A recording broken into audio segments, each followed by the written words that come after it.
What's up, A to Z Sports live on a Friday morning. Feels like a Monday. Feels like a quick turnaround as Sam and I signed off the Amanda J. Gentry postgame show last night, approaching midnight Central Time. Here we are just after 8 o'clock on a Friday morning, reacting to the Titans' 20-16 loss against the Pittsburgh Steelers on Thursday Night Football. It was close. It looked good, and it looked like an opportunity for the Titans to get to 4-4 at 500 and 2-0 under Will Levis until it didn't. And in our opinion, we'll talk a lot about it, but the Titans coaches blow a massive opportunity in Will Levis' start at the Steelers and a chance to do something that not many people have done. Really, only Dak Prescott has done in Pittsburgh as a rookie quarterback. But Sam, we've got a lot to talk about. We've got video from Mike Vrabel. We've got video from Will Levis. I know you've got opinions and reasons of why the Titans couldn't stop the run last night. And we're going to ask you guys, what's the biggest reason why the Titans lost that game to Pittsburgh? And then which coaching decision of two hurt the team the most there in that game with some critical points? And it ain't that good news here on a Friday. So negative, good news, right? That's how it's going to be. We're about 50 minutes to an hour of negative. The Titans are 3-5. And then good news, so we can go to the weekend, flush it, come back on Monday for a game the Titans need to get at Tampa and what should be Will Levis's third start. But we'll kind of see how that goes. But Sam, welcome in. Hope you got a quick nap, and let's get this thing rolling. Yeah, hey, let's do it here on a Friday morning. Like you said, it's a lot to talk about. Luckily, we have this mini bye where we have some extra days to fill, and the Titans have incidentally given us some extra topics to talk about here, because I think there's a lot of ways you can look at this game, a lot of takeaways you can have, and a lot of conversations about the future that started last night and are going to be relevant here in the coming days and weeks when you talk about the Titans. So if you're joining us this morning, make sure you share the show before we jump into all of it. If you're watching on Facebook, hit the share button. If you're watching on YouTube, take that YouTube link, send it to a group chat, find a Titans fan in your life, continue introducing them to A to Z Sports and growing our community and conversation here on a Friday morning. Yep, let's get it going officially. Also, make sure you hit that like button, Facebook and YouTube. Big deal. Hit the like button for us, so please do that for us as we get going. Welcome into A to Z Sports, powered as always by the BetMGM app. I'm Austin Stanley. He is Sam Phelan of A to Z Sports.com, our Titans reporter, and we are Nashville's on-demand sports talk network, going live weekday mornings at 8 Central Time on Facebook, YouTube, and Twitch. Links to the show segment by segment on our Twitter X timeline. Also, hit us up on Instagram, TikTok, and Threads for more great Titans content. We do have to thank our sponsors because they make it happen for us and they help out all of you, like Wilson County Hyundai. Make them a part of your new car buying process by seeing them in Lebanon or online at wilsoncountyhyundai.com. The Bone and Joint Institute, boneandjointtn.org, the region's destination for comprehensive orthopedic and sports medicine care. Farm Bureau Health Plans, get better with Farm Bureau Health Plans at fbhp.com/ATOZ. The Aura app, protect your information online with a 2-week free trial with our link, aura.com/ATOZ. And Krebs Kubota, an elite Kubota dealer with 3 great locations in the mid-state, Columbia, Franklin, and Murfreesboro, online at KrebsKubota.com. Sam, the Titans are losers of their 5th game of the season. 3-5 is the record, 20-16 the final score. Sam, quick trivia. What's the points produced by the Tennessee Titans in their 5 losses so far this season? Can you get them off the top of your head in rapid fire fashion?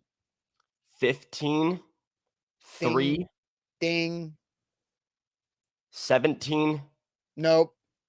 I'm trying to think of the Ravens one. You skipping the Colts. Yeah, I was coming back to the Colts. So 16. Yep. 15, 3. Nope. 15, 3, and then 16 last night. Yep. Yeah, and then you're missing the 2 others. Colts was.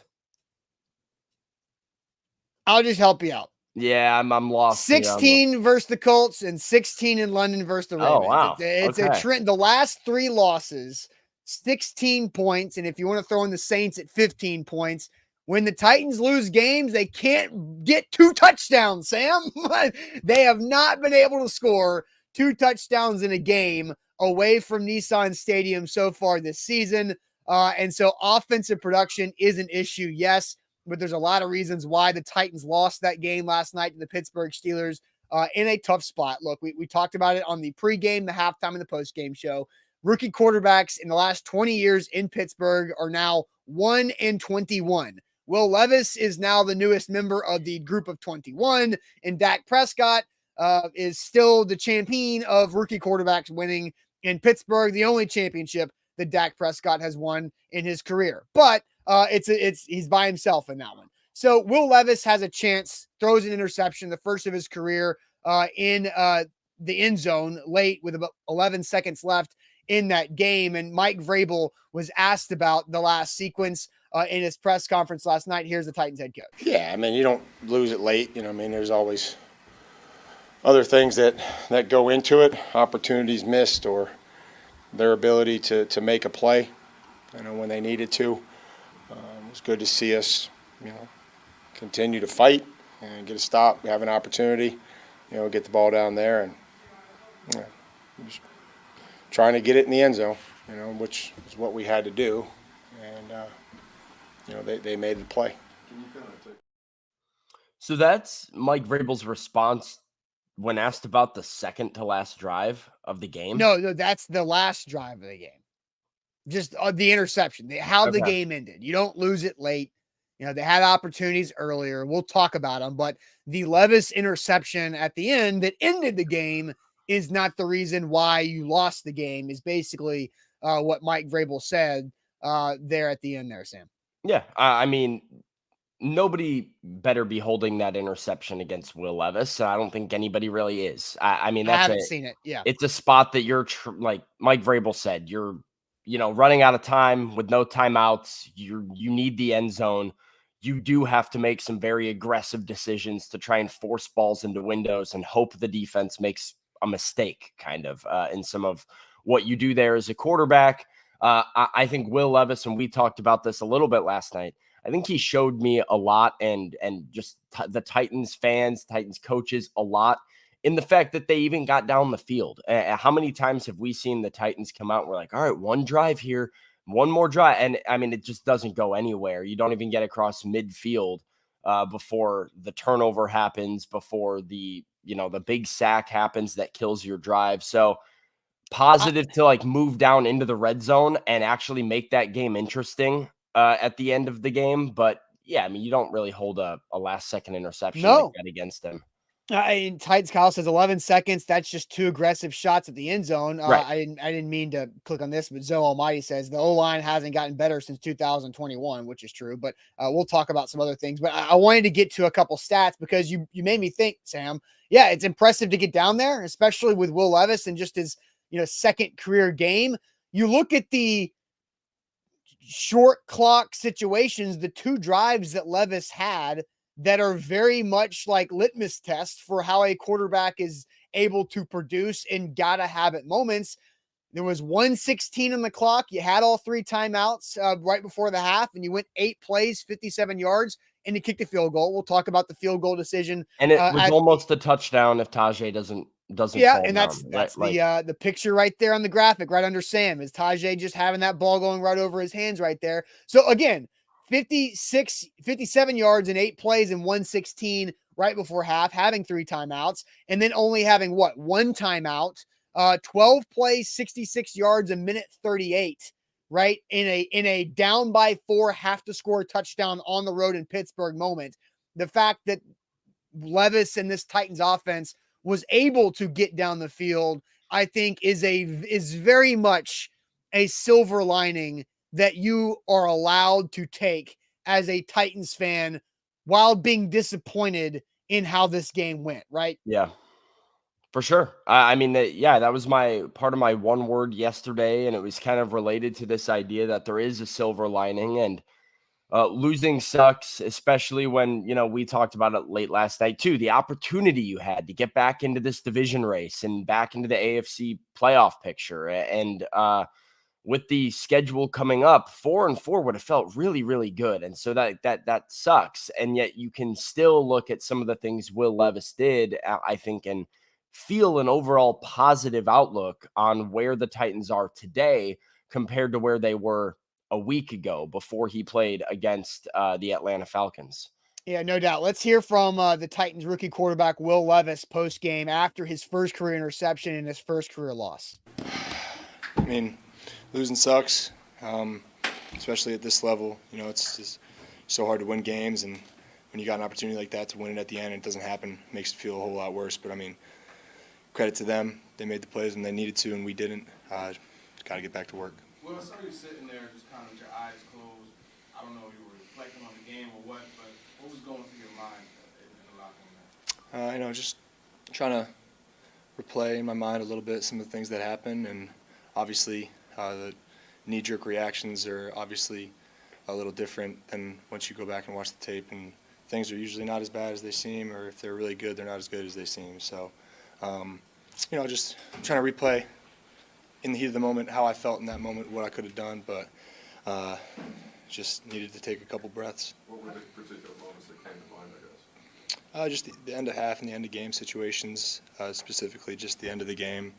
A couple throws I missed here and there, a couple, you know, that last one just trying to make a play and how it could have turned out differently. Like maybe take a shot somewhere else, but need to give him a ball. Wanted Josh to climb the ladder for me, and need to give him one to jump up and go get. So didn't make the play. Going to do my best to make it next time. Yeah, I mean, no problems with any of that. You kind of see quarterbacks do one of two things. They either go on the super reflective, my bad side of things, or they try not to get too down on themselves or the results of the games. I've covered both. I think fans, I think media, the Titans have three different type of guys on the roster at that position in those spots. yes, very much so. I mean, we're not that far removed from, you know, hey, we're blessed, right? After exactly. a loss. I mean, it's very, very similar, right? And then like, Tannehill talking about, like, you know, I've been on Tannehill this season for using the word we instead of I too often in that spot too. So three different versions of Titans quarterbacks. yeah, right. Yeah, like you said, Ryan Tannehill, very much a, you know, acknowledging shortcomings without taking a ton of personal blame and saying like, well, we have to do better. We have to do better. It's very team centric. Malik doesn't like to look at things negatively at all, even when things are horrible. It's just like, well, thank God I woke up this morning and played football. Will Levis, I think my favorite of the three in approaches as far as a quarterback is concerned, in just, I need to do better. And even when I don't think he was bad at all in this game, you can sense a level of like dissatisfaction with, you know, coming up short.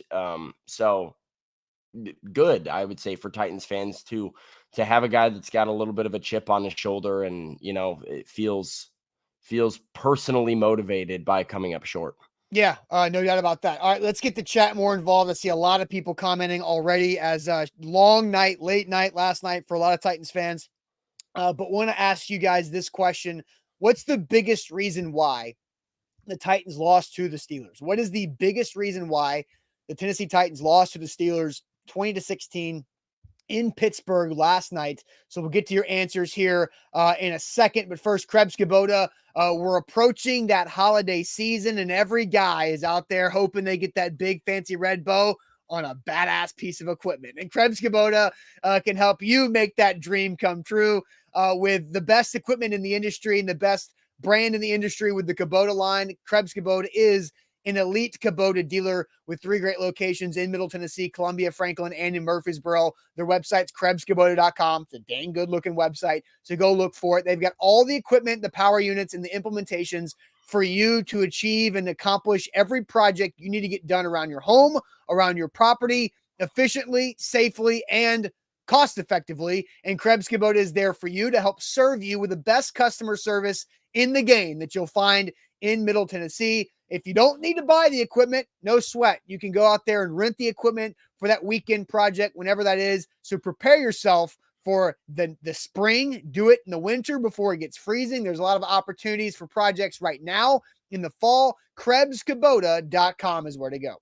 Today's show powered by BetMGM. They're the king of sportsbooks, and you can use the bonus code ATOZ Sports when you sign up with BetMGM and get up to $1,500 back in bonus bets if your first bet doesn't win. You place your first wager, and even if you lose, whatever that wager is, you're getting that money back in the form of a bonus bet, a second chance to win big, and you can only do it with the king of sportsbooks and the bonus code ATOZ Sports. Whatever your sports betting pick is, whether it's NFL, college football, whatever, do it with BetMGM and the bonus code ATOZ Sports. Austin, before we get into some of the chat here, want to transition to some super chats because Andre's in here with 2 different $5 super chats and says, so far, he is wrong on Will Levis. Sadly, right about Treylon Burks. Bowen's defense has been bad, especially on third down, and Kelly found a way to ruin a good called game.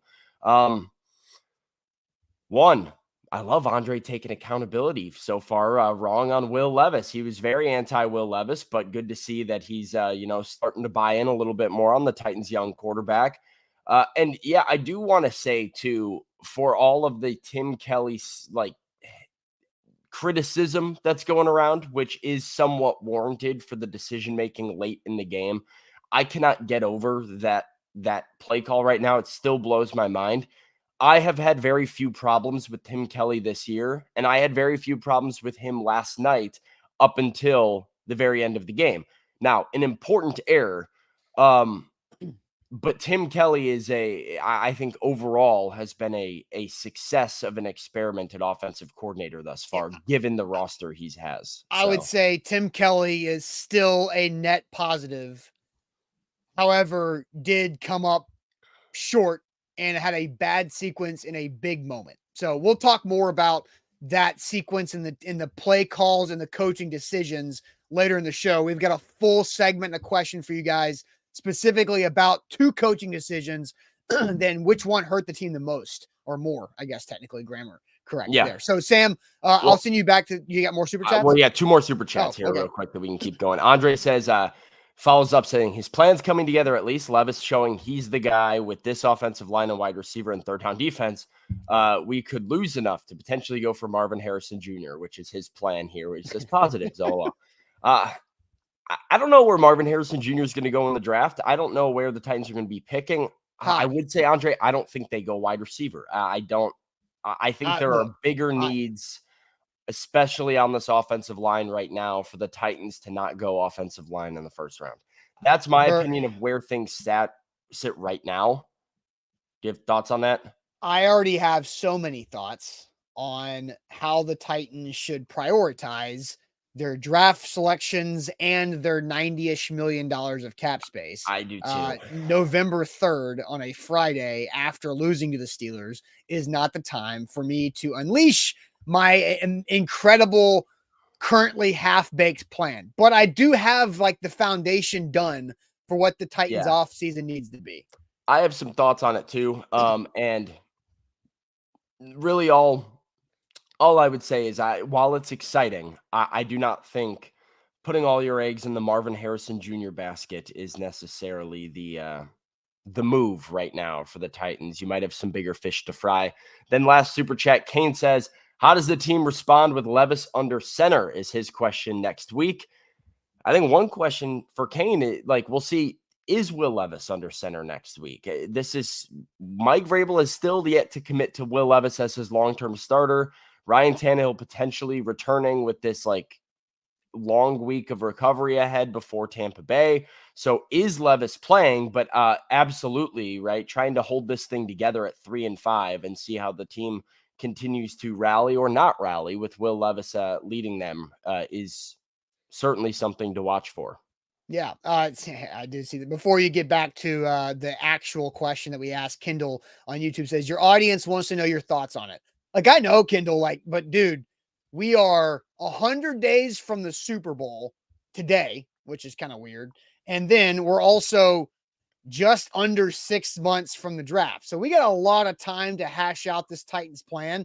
And honestly, Bork is making a joke, but the Titans need a first-round talent at tackle, corner, safety, inside linebacker, and receiver. I mean, yes, Bork's got it nailed right there. that's basically what they need. I don't know if he's joking. I think he's joking with it. I mean, he's Obviously, you cannot get all of those things in one draft or 2 drafts or 3 drafts or 4 drafts, because I think he had like 5 first-round picks listed in that. But yeah, that's correct. They need those things. I think you can probably get away with not having a first-round talent at inside linebacker. But other than that, yeah, Bork is nailing it. So we'll talk about that in the next 6 months. So Sam, to the chat, let's go to what's the biggest reason why the Titans lost that game to the Steelers last night?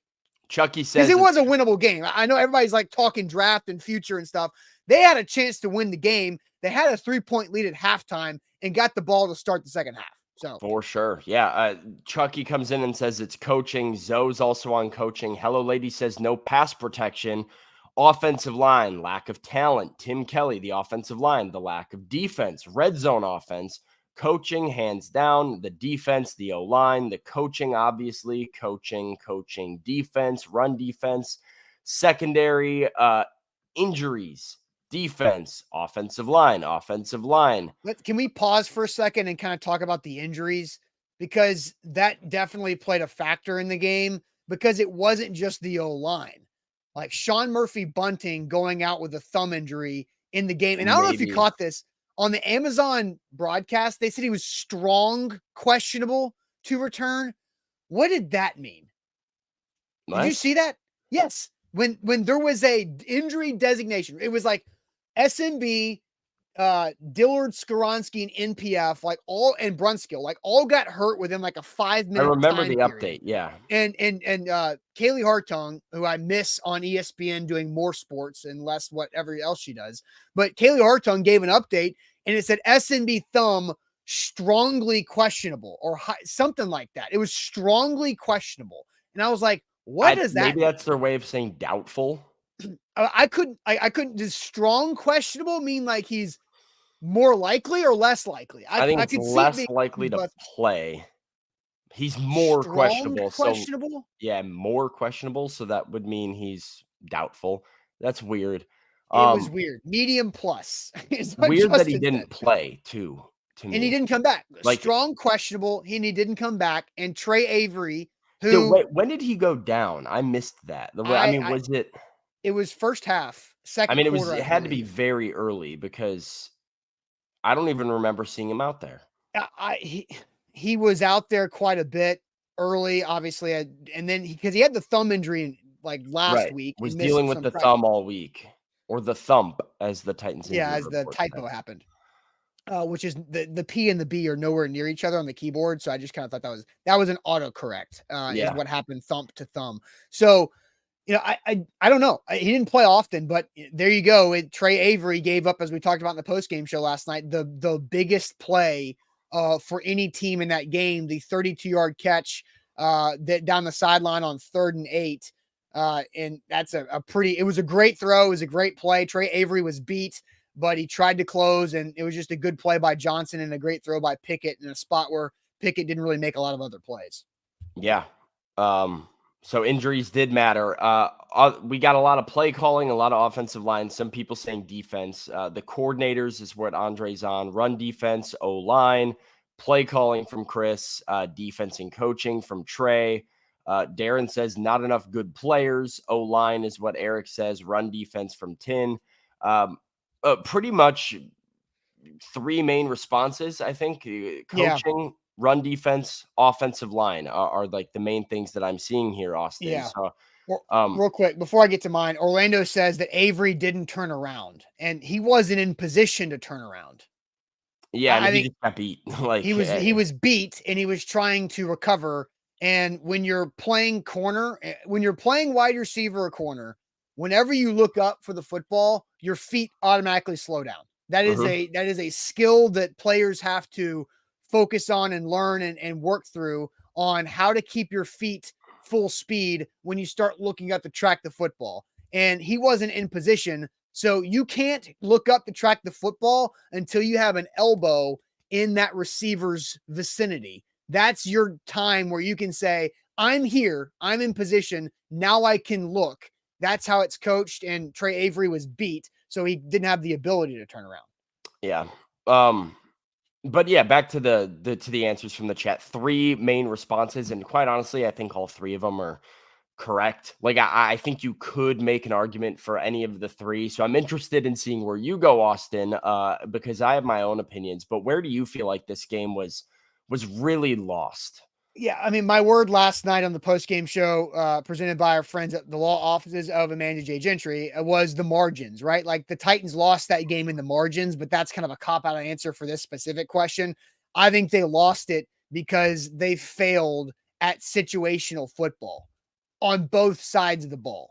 And I think that's something that I know every football team at a, I haven't been around high school football in a long time, but I would guess that in high school football, you're coaching up more situational football stuff these days than back when I was playing or covering high school football. But I know in college and especially at Titans practices, they are all about situations in every situation and making sure players are prepared. And they lost that game in situations, whether it was the 3rd and longs that you got on defense and then you allowed Kenny Pickett and the Steelers to pick it up. They lost the game in situations where the margin of error is thin in the red zone. Both teams, Sam, had 4 trips to the red zone. The Steelers scored 2 touchdowns, kicked 2 field goals. The Titans score 1 touchdown, kick 3 field goals. And so, yeah, Connor says, to clarify, I mean, coaching. I mean, yes, I want to say losing something more. situational football is usually a reflection of the coaching staff. Yeah, but but it's also a part of execution. And so I just didn't want to say coaching because I think that, you guys on the comments, like coaching is a great answer for y'all because y'all don't have the ability to explain and dive deeper into what your thoughts are because you're commenting. When I'm up here saying I want to be able to go a little bit more nuanced, and I think the Titans lost the game because they lost situations that on both sides of the football. And, and also like, the Titans don't have great special teams. That's also special teams or situational football. They got a field goal kicker and they got a great punter, but too many penalties on special teams too. They give up some field position and made things harder. But situational football is why the Titans lost that game last night. So I'm going to go a different direction. I'm going to go a little bit more direct and a little bit more decisive. And You're it's saying wild. I'm indecisive? Uh-huh. Are you saying my answer was indecisive? Kind of. I mean, I think your answer is true, but I do think it does straddle a fence a little bit of like, how is it straddling a fence? You're not, but you're like, I'm not going to blame the offense or the defense. You're just blaming the whole thing. I'm including everything. I'm including. Well, right, but that's like, I mean, like the Titans football game. How about this stat? How about this stat, Sam?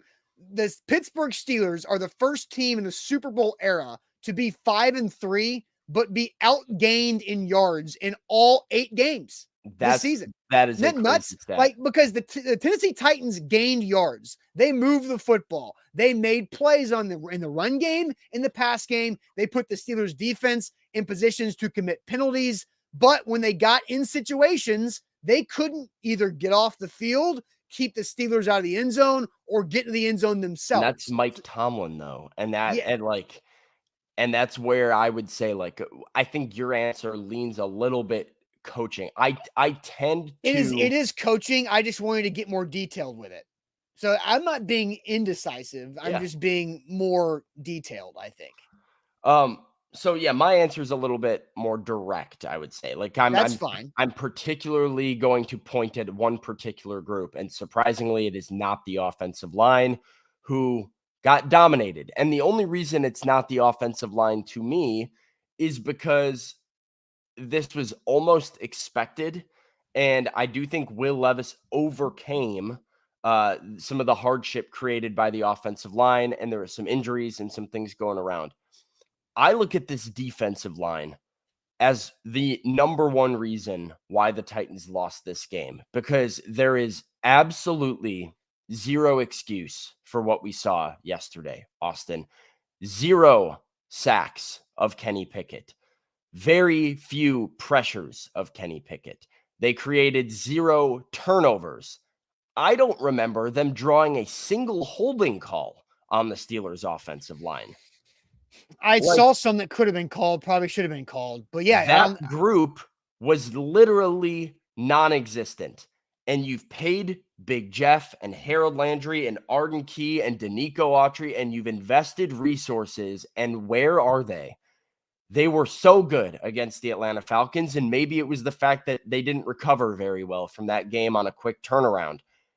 They didn't win their one-on-one matchups. And so here was a quote from Mike Vrabel after the game, said, "It wasn't about the offense. We've got to play better run defense, affect the quarterback, make tackles." 3 things that you can point to this defensive line and some of the other, some of these linebackers and stuff too, and say you didn't do those things. The 2 Steelers running backs combined, 27 carries, 157 rushing yards, and a touchdown with multiple explosive runs along the way.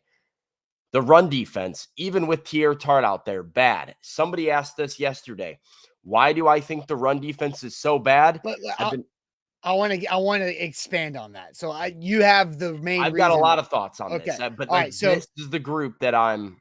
All right, I'm that's good. wanting I to. like this. So Sam's got the main reason why the Titans' run defense struggled tonight, and I'm curious to see if it's any different from the reason why they struggled a few weeks ago against the Colts when Zach Moss ate them up, and now you got some guy named Warren just bullying you through the middle of your defense. So we'll get to Sam's biggest reason why, main reason why the Titans' run defense struggled. But first, Farm Bureau Health Plans is where you should go if you need that health coverage, because nobody's got better health plans than Farm Bureau Health Plans. They've been serving Tennesseans for over 75 years, and you should go check them out to see how you can save money on your health plan, but get better coverage. That is the best of both worlds, and we've got documented success from that. Zach Bingham signed up with Farm Bureau Health Plans nearly 3 years ago and is getting better coverage and paying 20% less on his plan because he's working with Farm Bureau Health Plans. And that's not just because we work together either. So Farm Bureau Health Plans can help you get started today. Check them out at fbhp.com/ATOZ for Farm Bureau Health Plans. Today's show powered by BetMGM. It's the king of sportsbooks, and use the bonus code ATOZ Sports when you sign up with BetMGM to get up to $1,500 back in bonus bets. If your first bet doesn't win, you place your first wager and whatever the amount is. Even if your first bet loses, you get that amount back into your account in the form of a bonus bet with a second chance to win big. Whether you're betting on the NFL, college football, college basketball, or the NBA, which is in full swing now. Make sure you're doing it with the bonus code ATOZ Sports, and you're doing it with the king of sportsbooks, BetMGM.com. All right, so Sam, you're about to dive in. The biggest reason why you think the Titans lost to the Steelers last night was the Titans' defensive line. So what is the main reason why they couldn't stop the run last night?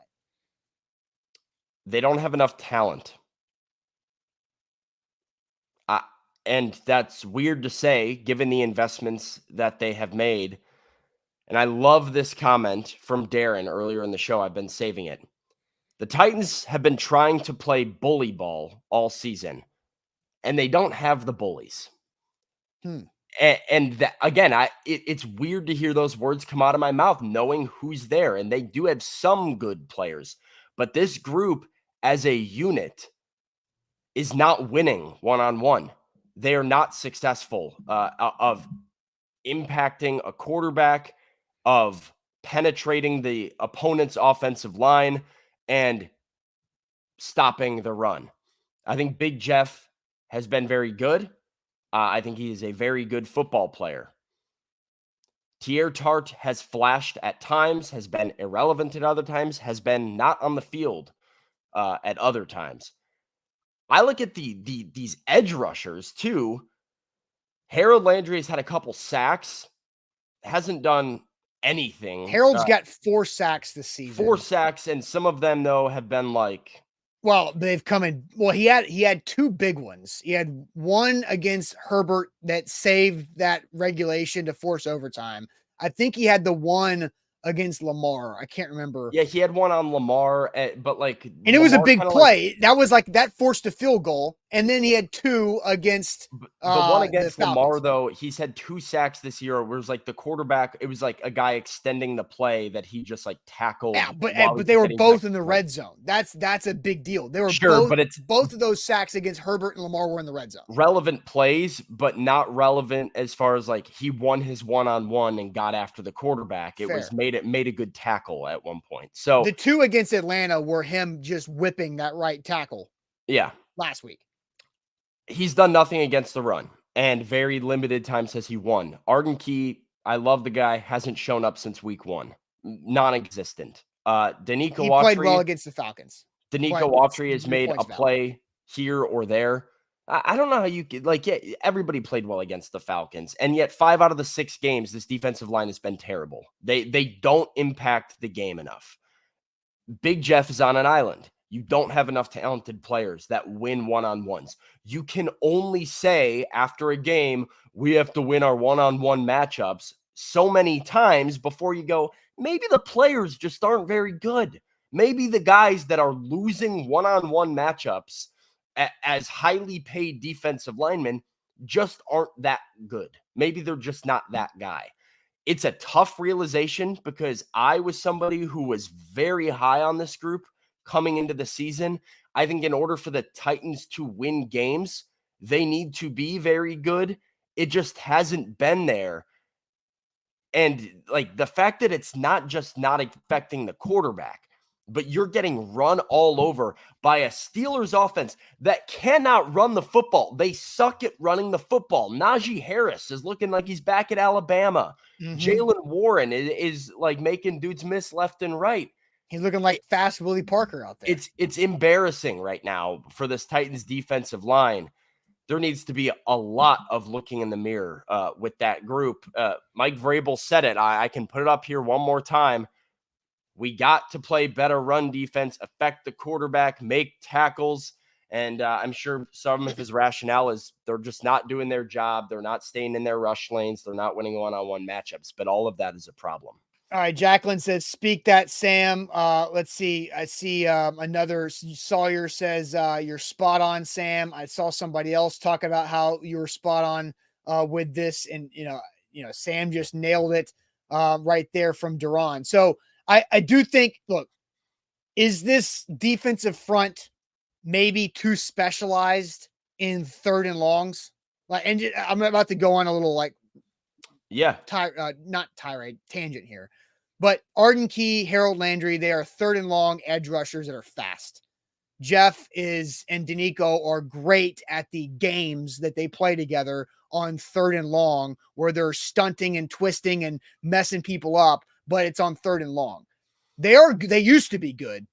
Jeff is great at all times. Jeff is absolved. Jeff absolved from this conversation. Big Jeff is a bully, and you mentioned they don't have bullies, they have one bully. I think Danico is a bully. Occasionally, so inconsistent. Fair. It's all connected, right? Because this Titans defense is still good. They gave up 360 yards of total offense and only 20 points. Now, the Steelers' offense is not good, and they were leaky in spots, but I think it's all connected. Yes, and I tweeted this last night, and I said it on our halftime and postgame, I believe, that the Steelers' running backs were getting those hidden yards by fighting through tackles and making what should have been a 2nd and 7 a 2nd and 5 by just their extra effort to fight through Titans tackles. And then they're doing the same thing on 2nd down. And so now, because the Titans run defense was a little bit leaky and Steelers running backs were fighting for extra yards, even their tight ends and receivers were fighting for those extra yards through tackles and falling forward to make that next down and distance that much easier for Kenny Pickett. And when Kenny Pickett, who's got messed up ribs and is not very good to begin with, and has a bad offensive line, is able to play in manageable down and distances, then he can be successful averaging 5 yards per attempt, right? And why does he average 5 yards per attempt? Because the Titans corners are not very good. Sean Murphy-Bunting was out. Trey Avery was in. Now you're allowed to get rid of the ball quickly, which means Jeff, Autry, Landry, and Key in third and manageables are not able to affect the quarterback because it's all intertwined. Yeah. Right? Like that's kind of it. Right. And that's part of why I have to look at that group for that game, because going into it, the fact that you were playing Kenny Pickett was like the one thing I was trying to hang my hat on, of like, you can do this. I know it's Pittsburgh. I know rookie quarterbacks don't win there. I know this is a challenge. Kenny Pickett's not good and he's banged up and you can affect him. And when you don't do it, you bail bad offenses out. And here's another thing. I think Mike Tomlin's game plan was better than Mike Vrabel's game plan. Oh yeah. If healthy Mitch Trubisky was in there and Kenny Pickett couldn't go, does the Steelers offense change a little bit? And maybe it's not as quick, right? Because if you're the Steelers, you know Kenny Pickett's got bad ribs. You got to get the ball out. And they were doing that and running more often than they typically would have. I think if Trubisky's in there, it's probably more of the regular offense. It's not very good. Yeah.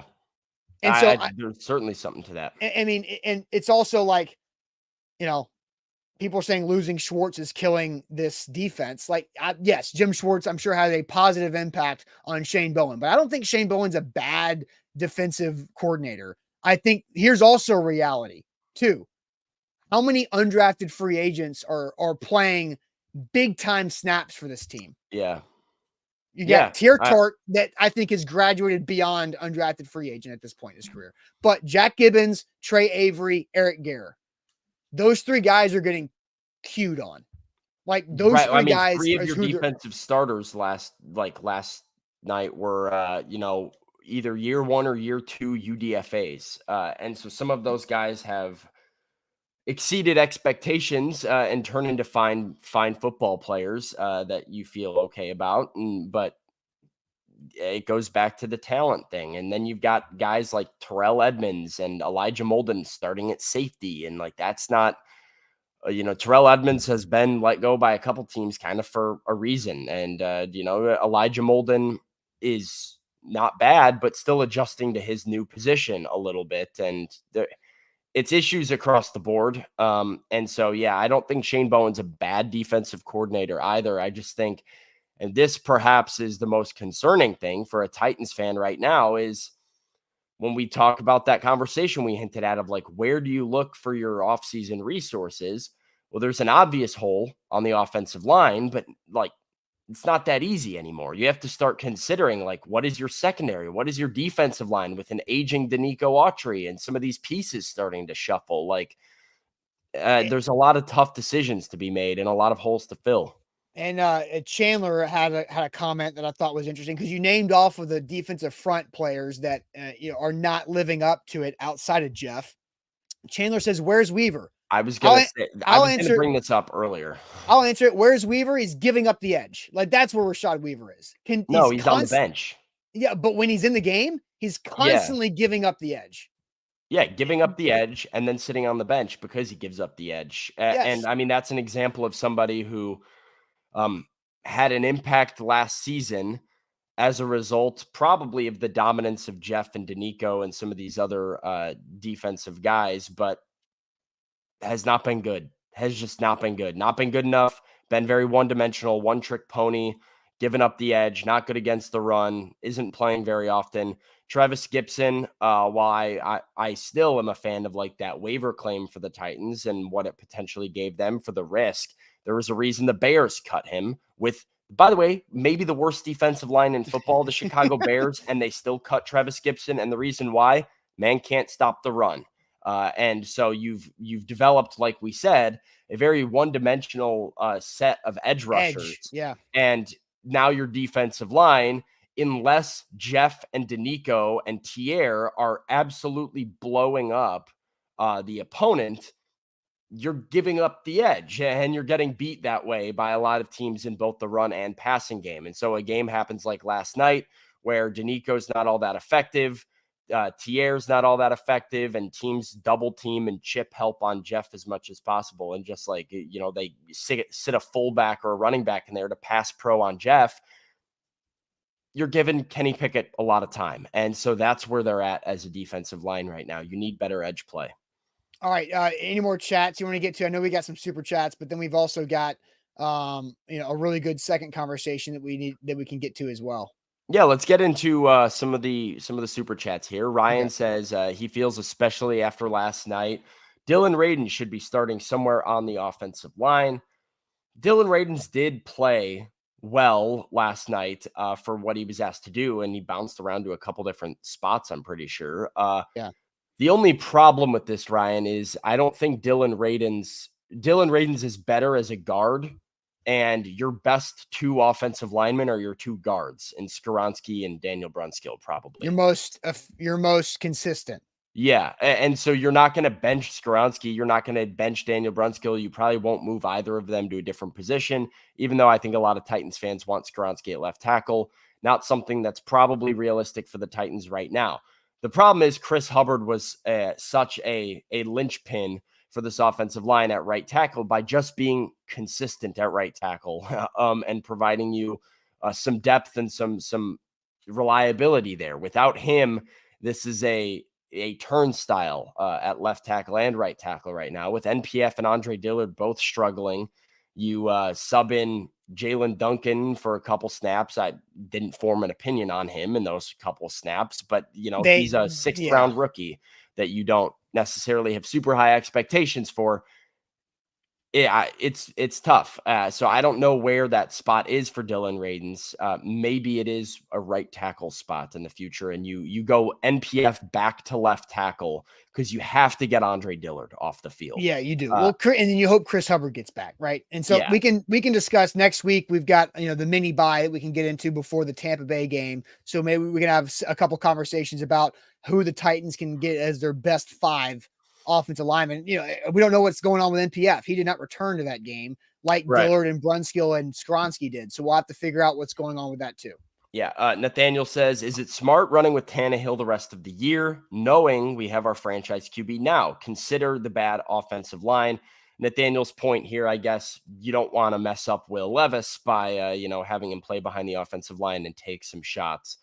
No. I would say no. I don't think that's smart. I think your rookie quarterback needs to play football and needs to develop as much as possible. And the best way to develop somebody is letting him play. So, you got to be smart with him. You don't want, if he is banged up in the slightest or not feeling great, you do sit him down, I think. I don't think he's somebody who's worth throwing out there just to throw out there unless it's a must-win game for the Titans. I do not think it's smart to just run with Tannehill and bench Will Levis at this point. I think he needs to be out there. Right. Absolutely agree with that. Any other super chats before we slide here? Yeah, one more here. Remember the defensive lineman pre-Schwartz under Bowen. Do you, Austin? I mean, pre-Schwartz under Bowen, 2019 and 2020, they had the worst third down defense in the history of counting third down defense. I'm trying to remember the players on that team. I know Jeff was in his second year and coming on as a good player. Jarrell Casey was already gone. Landry was there. I'm not exactly remembering who else was on the edge. That might have been, that was the Clowney Vic Beasley year. And then those two guys both were done mid-season. And so, a lot of moving pieces, but that was absolutely a struggle to watch that defensive front pre-Schwartz. But that was also like when Mike Vrabel was Shane Bowen wasn't the defensive coordinator. He was the outside linebackers coach who called plays on game days. So it's like, and I've been over this a lot, is that when you're not the coordinator through the week of practice, it's hard to be a coordinator on game day because you're not being able to coach and look around and bounce around practices and meetings like you would be because you're coaching a position group. And so that was an admitted mistake from Vrabel after that season. And then Shane Bowen got the D coordinator title at the same time that Schwartz came in and things were better. Now they're not. I also saw a comment that I don't even know. I forget who said it, but it was a fair comment of Arden was never a full-time player. Landry's coming off of an ACL. Autry's 33 years old and getting slower. It kind of makes sense. Yeah. I guess it's the perfect storm here, right? And somebody said, wanting me to clarify, unless it's a must win. What? Um, yeah, like my point is, if Will Levis is banged up, dealing with a little bit of something, an ankle, a rib, or whatever, I think you sit him to protect him from the Himself. offensive line and himself. Yeah. But if you are 8-7, you're late in the year and you need a win, and Will Levis is slightly banged up, then I'm more inclined to be like, all right, stick him out there. He gives you the best chance to win. That's what I meant. If you need to win the game, you stick with the quarterback that, yeah. So, that's what Jay said. He thought I was talking about Ryan Tannehill, but no, that was what I was saying.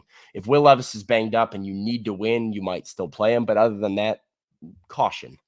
Yes. All right, Sam, let's get to our next conversation. There were two key coaching decisions in that Titans game. I want to know which Titans coaching decision hurt the team more, the end of the first half run on third down or the fourth quarter third down draw. Both plays at Tajay Spears. I want to know which of these Titans coaching decisions hurt the team more. But first, I want to tell you guys about our sponsor, Aura, who is keeping my information safe online. It's pretty simple. Aura identifies data brokers who are profiting off of selling your information to telemarketers, spammers, and robocallers, and they will opt you out of those lists on your behalf without you lifting a finger. And Aura identified 30 data brokers doing that with my information, and in 5 or 6 days, poof, gone. 30 data brokers out of my life. No spam calls, less junk emails, less physical things in my mailbox to throw in the recycling bin immediately.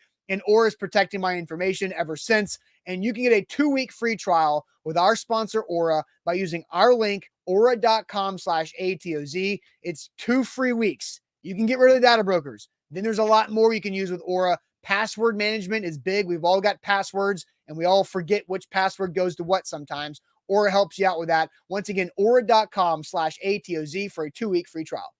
Today's show powered by BetMGM, the king of sportsbooks. Use the bonus code ATOZ Sports to get up to $1,500 back in bonus bets. If your first bet doesn't win, you place that first wager, and whatever that amount is, if your bet loses, it's back in your account in the form of a bonus bet. That's a second chance to win big with BetMGM. Use the bonus code ATOZ Sports on the king of sportsbooks and BetMGM.com. All right, Sam, I'll send you to the chat. The question we're asking, which coaching decision hurt the Titans more in that game? The end of the second half, 3rd and 10 run to Tajay Spears, or fourth quarter, 3rd and 4 across midfield, the run to Tajay Spears, which was the play right before Traylon Burks gets hurt on the deep ball. We went over that a lot last night, the post-game show. Levis missed a wide open slanting Kyle Phillips, who most likely would have converted that 4th and 4 and then had some yards after the catch opportunity, but chose to be aggressive and went deep to Burks. Burks gets hurt. Good news from last night, him getting back on the team bus. But which of these coaching decisions hurt the team more? Sam, I'll have you go to the chat. Yeah, we've got pretty unanimous in the chat with the Really? fourth quarter draw is what a lot of Titans fans are saying. Caleb, Titans Kyle, J. Rome, Matt. We've got the Steven and Apollo and Billy. IR Hoshi says it's the 3 runs in a row. DeMarco's on there. Justin's on there. Bobby's on there. Connor's on there. Nick, Carpet King. Brad says end of game. Both too conservative in his opinion. That's the criticism of that end of half, is that you just kind of gave up and took your 3 points. But yeah, it seems fairly unanimous from the chat that draw from Tajay Spears was the wrong call. And I have to say, I 100% agree. And quite frankly, didn't have a problem with the other one. All right, let's hear Mike Vrabel's answer when Buck asked him about the sequence before the end of the half, where they did settle for a field goal, 3rd and 10, kind of a give up play to set up Nick Folk for that field goal to go up 13-10. Felt like we needed to secure points right there. Been through this before on other opportunities of 3rd and 10, down there where there's not a whole lot of space. And again, I don't, whether we should have, I just felt like getting the points right there was critical. And if we bust a run and they're back, and great, we break one. But just didn't figure, that was that was good for us. So having failed that in Cleveland had a bearing on your not doing it tonight? Well, I think you always try to learn from every experience, and felt like the way that it was going, at those points were going to be critical. Didn't want to, put anybody in a situation, especially the quarterback in his, second start on the road in this environment. And again, if it was 3rd and 5, and we felt like, a little bit favorable down in distance, so that's the decision that we made. So I don't have a problem with this. I actually think this is the right call from Mike Vrabel. Okay. And because you see, Paul follows up asking him about Cleveland. Vrabel had alluded to it before that follow-up even. We saw in Cleveland on 3rd and 10 with no timeouts, Andre Dillard, the drive killer, got pushed back into Ryan Tannehill by Myles Garrett, allowed a sack. You ended up coming away without points, and you had a nice drive that resulted in no points. And so there's a difference, though. There is a difference in those two situations. Why? The Titans had a timeout. It was 3rd and 10, 25 seconds left. And they were like borderline field goal range, though. They were on the 19-yard line. They were in the red zone, 19-yard line on 3rd and 10 with 1 timeout left and 25 seconds. Look, I don't like the call. I hated it. I thought it was way too conservative to give a Tajay Spears handoff on 3rd and 10. Like I didn't realize they had a timeout. They had a timeout because they started that. Switch my perspective a little bit. I mean, I guess the other they called the timeout with 3 seconds left to trot Nick Folk out there to knock down the 36-yard field goal and to go to halftime at the time expiring. Yeah, because I mean, you give up a sack, it does make a longer field goal, but Nick Folk has given you no reason this year to think he couldn't connect from 45 if that's what you were asking him to do after taking a sack there. I guess maybe you don't want to throw a pick, but like that's kind of on Will Levis, who you have to be like, hey, don't throw a pick here, and he has to know it's better to take a sack, take your timeout, and get points than it is to try and force something and end up coming up with a turnover. I think it's a head coach who doesn't trust his team because of what he's seen in the past in a situation where it was like a, hey, nobody messed this up situation, and your offensive line completely messed it up. And Tannehill messed it up in Cleveland. That was also on Tannehill. Tannehill messed it up in Cleveland because the previous play, he threw a pass to Tajay Spears that he had no business throwing. He should have thrown it away. Yeah. So my point is, I thought the decision to run Tajay on 3rd and 10 was an overcorrection, kind of like paranoid decision that the Titans made of not getting burned again. Secure points, yes, secure points because you get the ball to start the second half. Totally agree with that. But you freaked yourself out. Like it was you freaked yourself out moment. 3rd and 10, I get it. You don't want to do something stupid and throw a pick, but you can call a play that is set up for something. And if you get sacked, you get a timeout. You have some type of combo route that can maybe get you because it's 25 seconds left. If you get a first down inside the 10, you still have another opportunity. It's not like you needed the end zone either. Right. Look, so I don't like it. I've shifted my opinion there. You've convinced me here that this was not the right decision from Mike Vrabel and them. But nothing's worse than that draw play on 3rd down and 4, following a run play on 2nd and 5, and not letting Will Levis play quarterback with the game on the line in plus territory.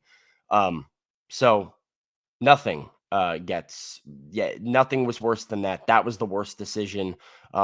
I think it ended up being a decision that almost, you could say, cost them the game because that was your best chance of scoring points.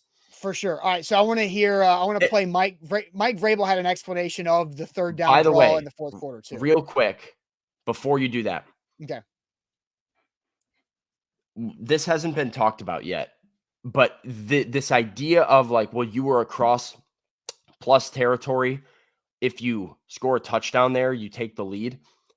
If the Titans kick a field goal on that drive and just pick up a first down and are in field goal range, then that last drive that they had before the 2-minute warning is now a drive where you just need a field goal. You could have done, you won the game in so many different ways simply by picking up a first down or two on that drive where you were across midfield with 4 something to go. And the one have to have it time, you didn't let your quarterback, who had been, carrying a bad offensive line, make a play. Bad. Yeah, no, I don't disagree at all. All right, so Sam, I've got the answer from Vrabel, but first tell everybody about the Bone and Joint Institute. The Bone and Joint Institute, they're the region's destination for comprehensive orthopedic and sports medicine care. The Titans fumbled on a couple of their calls and decisions last night, but you don't want to fumble on your recovery. So go to the Bone and Joint Institute out in Franklin with a state-of-the-art rehab facility to assist in your recovery. Everything is all under one roof and on the same campus at the Bone and Joint Institute. That is rehab, image, clinic, surgery, testing, all in the same spot. So you don't have to drive around Middle Tennessee to get to your different appointments. Just go and see the good, reliable doctors over at Bone and Joint Institute for all of the care that you need. Don't fumble on your recovery. Schedule an appointment with them at boneandjointtn.org. And with BetMGM, not only can you win big with a first bet offer of ATOZ Sports with our bonus code, but you can also keep winning big if you're an existing user with the sensational Same Game Parlay Plus with BetMGM. You can tackle any bet that allows you to combine multiple same game parlays into one bet slip. So if you've got a couple games you're looking at this weekend in pro or college football, you can go same game parlay and add them together for even a bigger payout with BetMGM's Same Game Parlay Plus, now available on the BetMGM app. The king of sportsbooks, BetMGM and GameSense remind you to play responsibly. BetMGM.com for terms and conditions. 21 or older. Tennessee only new customer offer and existing customer offer. All promotions, qualification, other requirements, rewards issued and eligible bonus bets. Bonus bets expire in 7 days. And for problem game sport, call Tennessee Red Line 800-889-9789. So Sam, here is Mike Vrabel's answer to the fourth quarter 3rd and 4 draw. And I have a problem with the tendency the Titans have created. 4 down territory. Thought we maybe, again, we've had other opportunities where we've caught them in some 3rd down defense, slipped in there. It just wasn't executed very well. And so, I don't have an issue with the call. Knowing that we were going to go for it on 4th down, thought we may be able to slip, one of the more elusive players, especially on our team, if not, throughout the league, having an opportunity to slip a run in there when maybe they're running up the field or they're pass rushing. Didn't go that way. So a lot of certainly calls and performances and executions that can be second guessed. And I told Timmy that obviously it was 4 down. That's the call that we made. Early decision. Right there, you have Mike Vrabel saying, I told Tim it was 4 down territory, and that's the call we made. So here's what I think.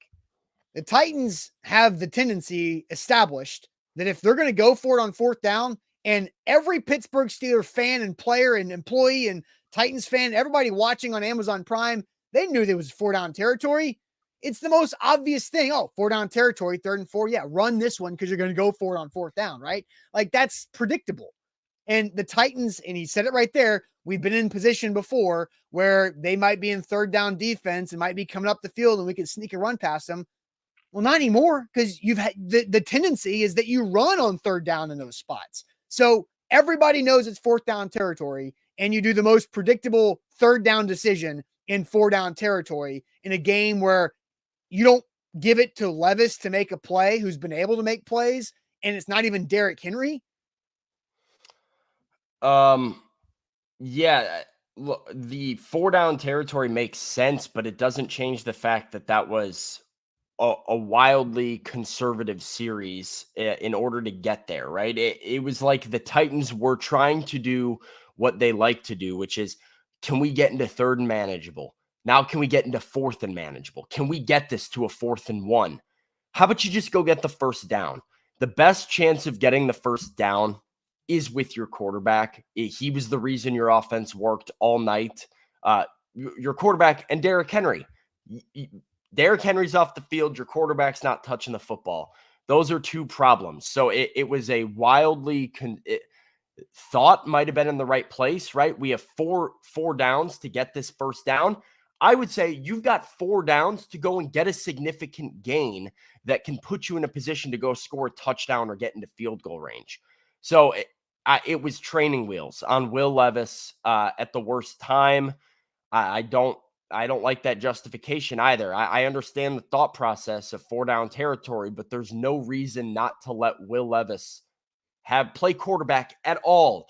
That play call is even worse because never once on that series did Will Levis have an opportunity to make a play. Before fourth down. On 4th down, right? But like now they're pinning their ears back and you've got basically one shot at the thing. So I have a lot of issues with it. And the situation of being 4 minutes to go and I got to go get a touchdown scenario is different than 3rd and 4 on a regular drive where you're like, oh, maybe we can catch him napping with a Tajay Spears draw. The game is on the line. Don't take the ball out of your quarterback's hands. Yeah, nobody's napping on 4th and 4 with the game on the line in the 4th quarter. And that was also like the snap, like that play ended. I guess the 3rd down snap began with 3:04 on the clock. So the 4th down snap ended with 2:06 on the clock. So you were right above the 2-minute warning to where that was your opportunity to really make a big difference.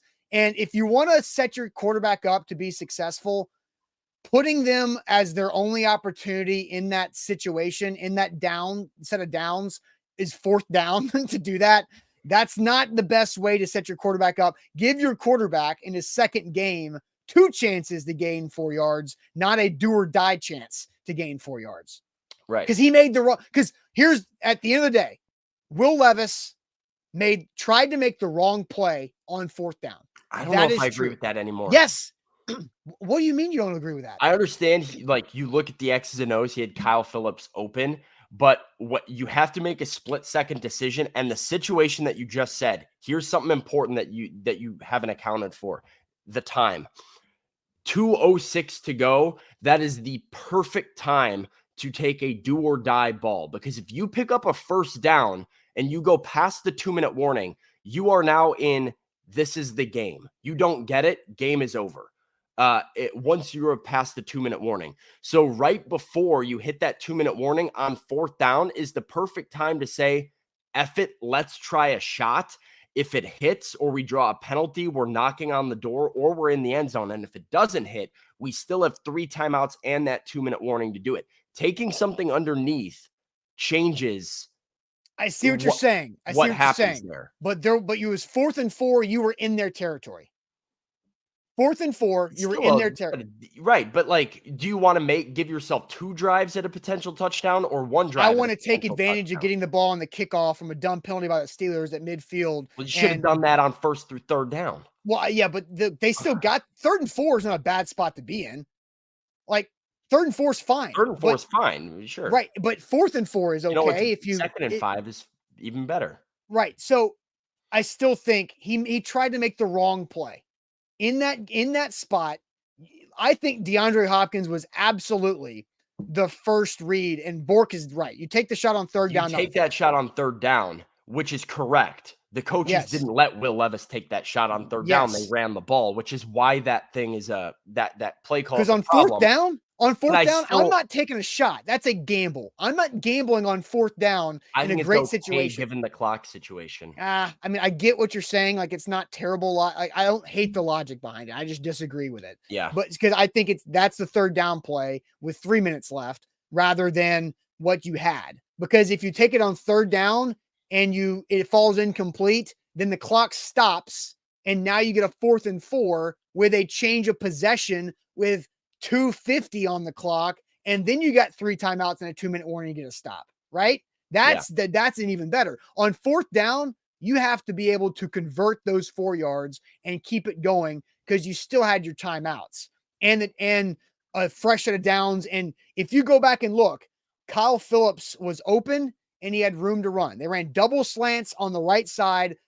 D-Hop was the initial read. It had to be double teamed, double covered. Phillips was sliding behind him on the backside slant and was wide open. If you're Levis, you got to look D-Hop backside to Phillips because of the down and distance. Yeah. A lot of things could have gone their way to change the outcome of the game. All right. Quick transition to good news. Ain't that good news on a Friday? Let's hit it.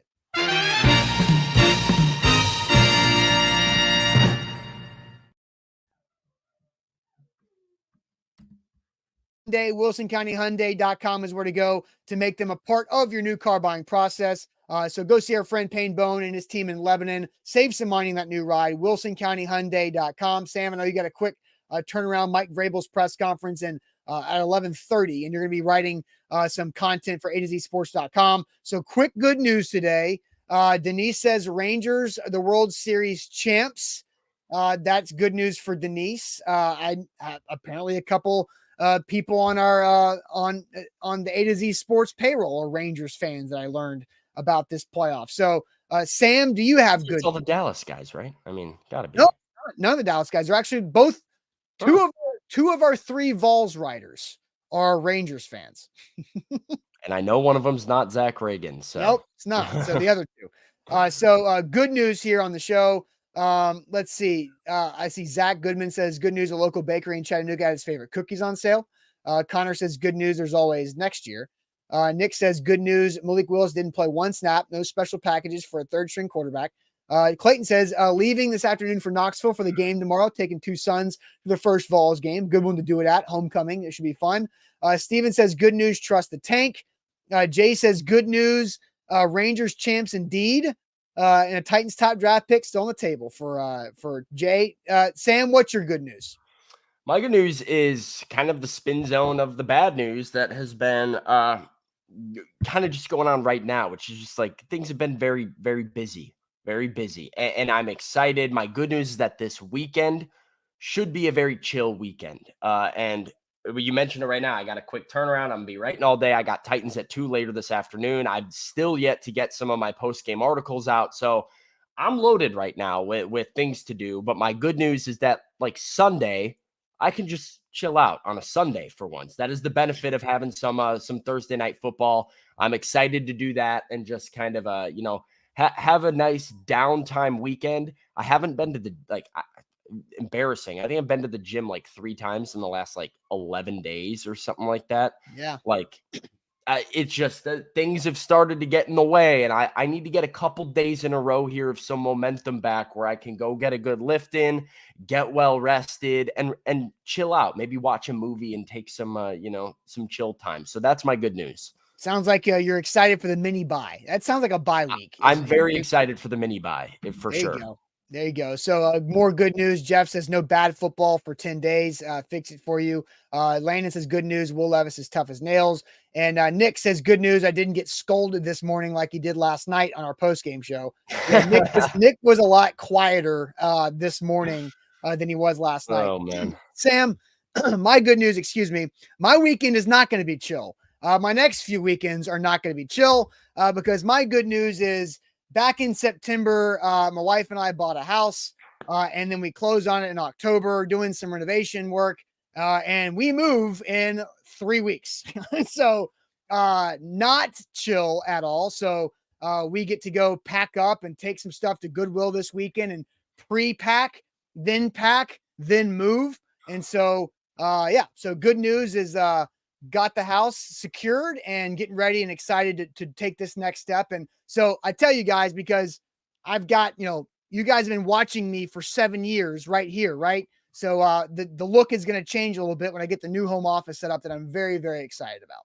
Yeah. Well, Bork says plan a wedding, Sam. And Bork, that's a big reason why I haven't chilled a ton. Like my Saturdays are typically the chill day. And last couple of weeks, I've been spending Saturdays doing wedding planning stuff that hurts my head more than anything I do at actual work does. So that, I will at least have one day this weekend that I do not have a Titans game to cover or a Titans practice to cover. And I do not plan a wedding. And I am pumped up for that day. I don't know if it's going to be Sunday or Saturday yet, but I'm excited for it. So it depends on what you think the college football slate is compared to the NFL slate. So you I don't need watch to college decide. football anyway. Okay, well then Sunday is your day to relax. So relax, watch NFL.